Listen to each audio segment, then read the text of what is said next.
اعوذ باللہ من الشیطان الرجیم بسم اللہ الرحمن الرحیم وَإِذَا قَرَأْتَ الْقُرْآنَ جَعَلْنَا بَيْنَكَ وَبَيْنَ الَّذِينَ لَا يُؤْمِنُونَ بِالْآخِرَةِ حِجَابًا مَسْتُورًا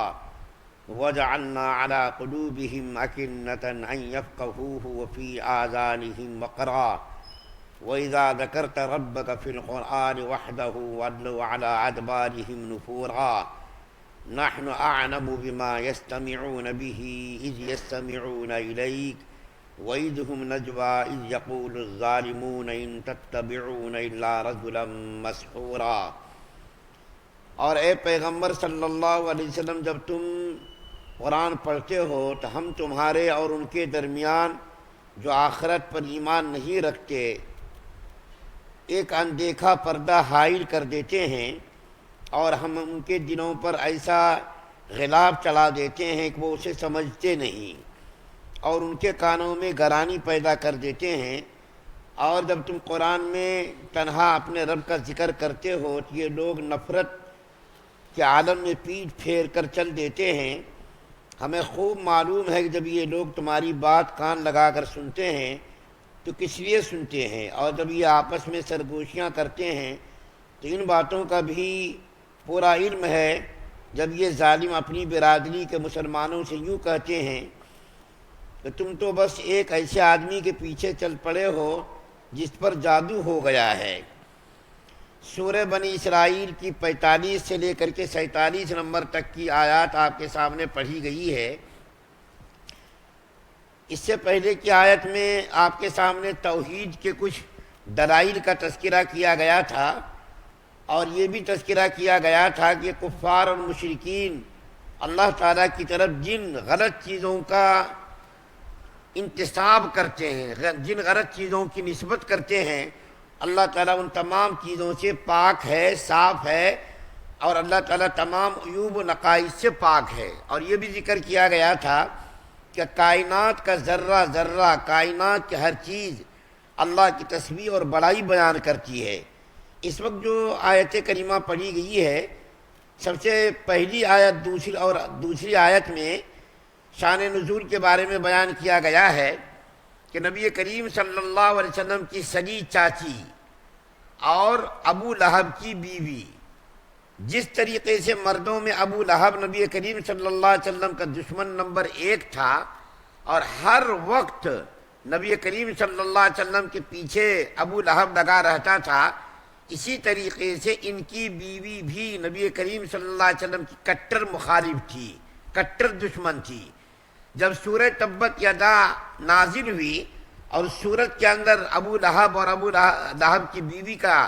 تذکرہ کیا گیا کہ یہ دونوں جہنم کے ایندھن بنیں گے، تو ابو لہب کی بیوی نبی کریم صلی اللہ علیہ وسلم کی شان اقدس میں گستاخی کرنے کے ارادے سے گھر سے چلی۔ جب وہ سامنے سے آ رہی تھی، نبی کریم صلی اللہ علیہ وسلم بیٹھے ہوئے تھے، تو ابو بکر صدیق رضی اللہ تعالیٰ عنہ نے اس عورت کو دیکھ کر عرض کیا، یا رسول اللہ، ابو لہب کی بیوی آ رہی ہے اور آپ کو شاید یہ اذیت اور تکلیف نہ پہنچا دے۔ تو نبی کریم صلی اللہ علیہ وسلم نے ارشاد فرمایا، کبھی مجھ کو وہ تکلیف پہنچانے پر قادر نہیں ہوگی، کبھی وہ مجھ کو تکلیف پہنچانے پر قادر نہیں ہوگی۔ چنانچہ وہ جب آئی تو اللہ تعالیٰ نے فرشتوں کی آڑ کر دی، نبی کریم صلی اللہ علیہ وسلم کو پردے سے ڈھانک دیا، اور ابو لہب کی بیوی آئی اور صدیق اکبر رضی اللہ تعالیٰ عنہ سے پوچھنے لگی کہ تمہارے دوست کہاں ہیں، تمہارے یار کہاں ہیں، جب یہاں دوست تمہارے بیٹھے رہتے تھے وہ کہاں ہیں؟ تو جب ابو بکر صدیق رضی اللہ تعالیٰ عنہ نے کہا کہ دیکھو کہاں ہیں، تو اس نے کہا مجھ کو تو نظر نہیں آ رہے۔ تو اللہ کے رسول صلی اللہ علیہ وسلم کے بارے میں یہ آیت کریمہ نازل ہوئی کہ اللہ تعالیٰ نے آڑ کر کے نبی کریم صلی اللہ علیہ وسلم کو چھپا دیا،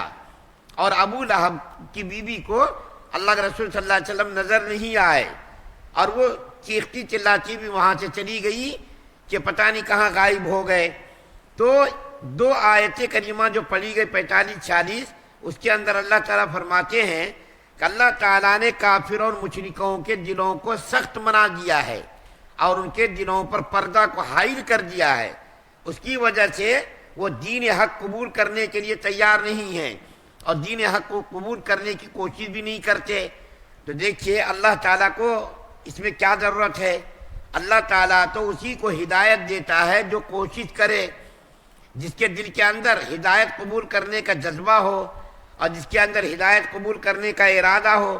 اور جس کے اندر ارادہ ہی نہیں ہو تو اللہ تعالیٰ کو کیا ضرورت پڑی کہ اللہ تعالیٰ ان کو ہدایت دیں۔ کفار اور مشرکین قرآن پاک کو سنتے تھے، لیکن سننے کا مقصد یہ نہیں ہوتا تھا کہ ہم اس پر عمل کریں یا ایمان لائیں، بلکہ اس قرآن کے اندر نقص نکالنے کے لیے، عیب نکالنے کے لیے،